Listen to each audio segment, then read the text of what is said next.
If you're around 40 years old and you suddenly look older, maybe more dull, you're starting to see that sagging and even skin tone, maybe even breakouts, that is not normal aging. Your body is now getting ready for menopause.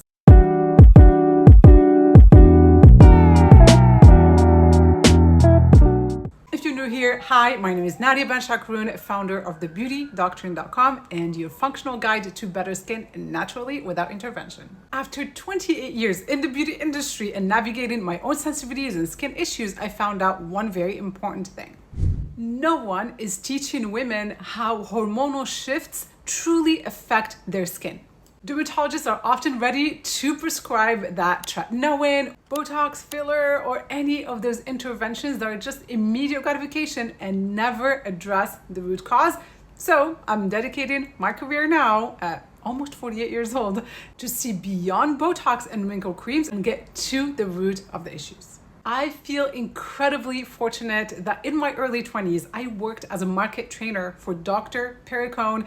I inhaled every piece of information he shared in every single one of his books, and I just reread Forever Young. I read constantly, but this is a book that I read many years ago, probably a couple of decades ago, and just now started digging in it in the menopause section. That inspired me to create a series for menopause. And why am I referencing Dr. Perimenopause's work? Well, he is the father of the inflammation theory, the first dermatologist to link up inner health with outer beauty, creating that skin-body connection. That experience truly helped me understand that beauty is not built on products alone, it's built on understanding biology. Now, at nearly 48, I'm preparing my transition into menopause, and everything that I'm learning, I'm bringing to you.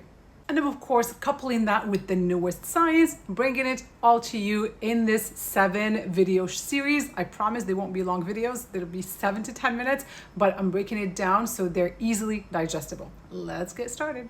In this episode, we're gonna learn what estrogen really does for your skin, why so many women feel like they've literally aged overnight, why most anti-aging products stop working at this time, and how to rebuild your skin from the inside out. Be sure to stay till the end for access to my menopause guide. When estrogen begins to decline at perimenopause and menopause, we lose so much more than just estrogen.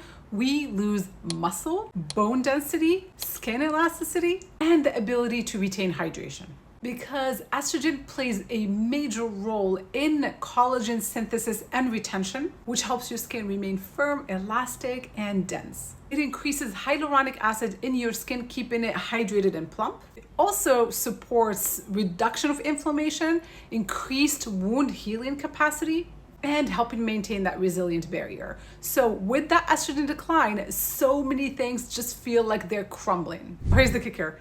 I dislike this number very much. It scares me truly, and so I'm doing my very best to reduce this, but it is a known fact that women lose up to 30% of their collagen in the first 5 years of menopause. We don't want to wait until then because that's 30%. That's a lot of collagen loss. We want to start as early as possible to redensify that collagen so our loss seems minimal. We need to be constantly rebuilding that collagen so when we experience that 30% loss, it's not as drastic. I'll be focusing on how to rebuild that collagen. I've done a lot of videos about it, so look them up. Look up collagen banking. That's actually a great video that shows you a lot of different steps to maintaining and rebuilding collagen. I will provide you links in the description for videos that are dedicated to collagen, but that's truly the very first place to start to get ready for that massive decline. And unless you do something about it internally, all of those creams and serums you're accumulating are really not going to help you. Coming from someone that has spent 28 years in the beauty industry, I can tell you that the beauty industry is not built for women 40 plus. Although it makes most of its revenue from that demographic, but most of what it's offering is really just built on marketing. It is selling you hope in a jar. The most anti-aging creams can do is provide moisturization. That's it. They're making your skin smoother on the surface. They're not going to help you rebuild those lost structures, your bone, your muscle mass, your fat pads, all these structures that hold the skin up. A cream cannot do that. A cream cannot even deliver collagen topically, and so many of them promise you that. In fact, they do the complete opposite. Most creams on the market are pro-inflammatory because they're introducing so many toxins. They don't address hormonal disruptors. In fact, they provide you a lot more disruptors than you're getting from your environment. So most of those perfumes you're spraying, most of your moisturizers and serums and all these things that promise you to be anti-aging, they are very much pro-aging because they're contributing to the hormonal decline and just hormonal chaos. To name a few products or ingredients, you have chemical sunscreens, so we want to stay as far away from them as possible. We have parabens, phthalates, petrolatum, and so many more. And if you're told that retinoids are the gold standard, think again. And by retinoids, I mean prescription retinoids because they're very high concentrations of synthetic vitamin A, which can be disruptive to your lipid barrier, allowing water loss. It thins out that surface of the skin, although it's going to help thicken collagen. But to me, it's not worth it because we can thicken collagen with collagen banking, taking your collagen, taking precursors, your protein. There are so many things that you can do internally to increase your collagen density versus just apply a topical cream that's going to cause inflammation, dryness, thinning of that protective layer of the skin, and so on. So prescription retinoids are not worth it. In my book, I love certain retinoids like gram-active retinoids or liposomal retinol because they are much more gentle. They're still going to help repair the skin, but at a much slower pace that does not cause that inflammation and chaos within the skin.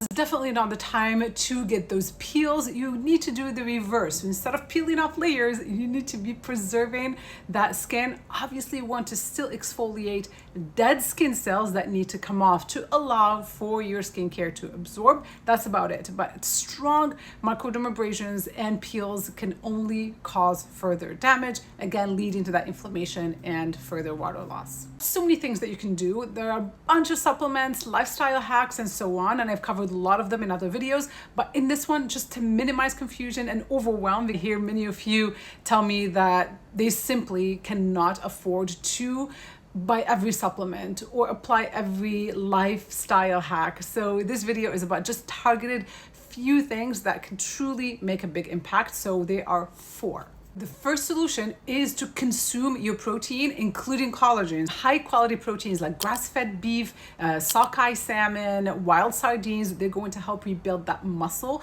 They also contribute to regeneration, collagen synthesis, because you need the raw material, which is protein, to make more protein within the skin. And collagen in this case is the protein that we are targeting. And so you need to optimize your diet in that way, but ensure that you're also consuming at least 1 serving of wild caught marine collagen on a daily basis. I won't go into detail why I don't recommend any other option. I've talked about those plenty in my other videos, bovine versus chicken and so on. We'll leave that to other videos, but today we're going just straight to the point. Let's only add wild caught marine collagen on a daily basis. Number 2 is high quality omega-3 fatty acids. They become a must, and I underscore high quality because there are a lot of bad omega-3s out there.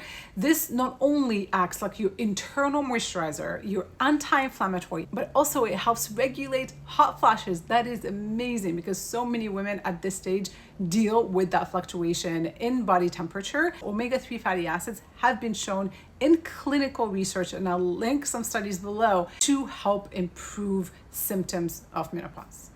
Number 3 is magnesium and vitamin D, and they belong together because without magnesium, you're not benefiting from vitamin D. They're not only critical for so many different functions in our bodies. When it comes to menopause, vitamin D and magnesium are essential for hormone metabolism. They also help fortify that skin barrier function, which again gets truly compromised and thin and so much more delicate at menopausal years. Additionally, magnesium is directly linked to better sleep quality, which is paramount in helping our repair mechanism. And the fourth tip to help support our skin through menopause is to hydrate properly. I dedicated a full video to hydration. Please watch it. It's eye-opening. So it's not about just drinking water. It's about absorbing that water into our tissues. So in our 40s and beyond, taking electrolytes and minerals becomes extremely important to help us optimize our hydration levels to maintain that hydration within the skin and the body. So you'll see less brain fog, you're more energized, your skin is more hydrated, more plump, and of course you have less water loss because you're constantly replenishing and you're helping your tissues absorb that water.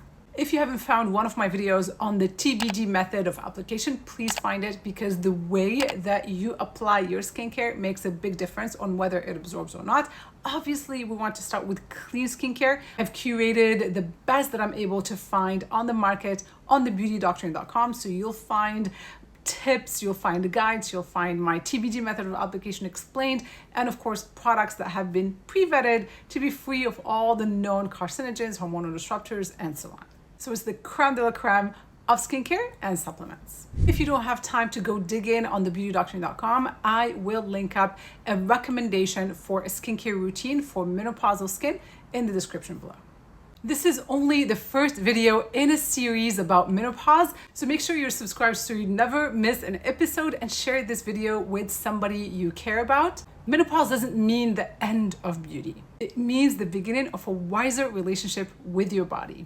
Yes, the rules change, but so do the tools. So it's just about finding out those tools, and we'll be delving deep into them in this series. Comment menopause and I'll send you my menopause guide.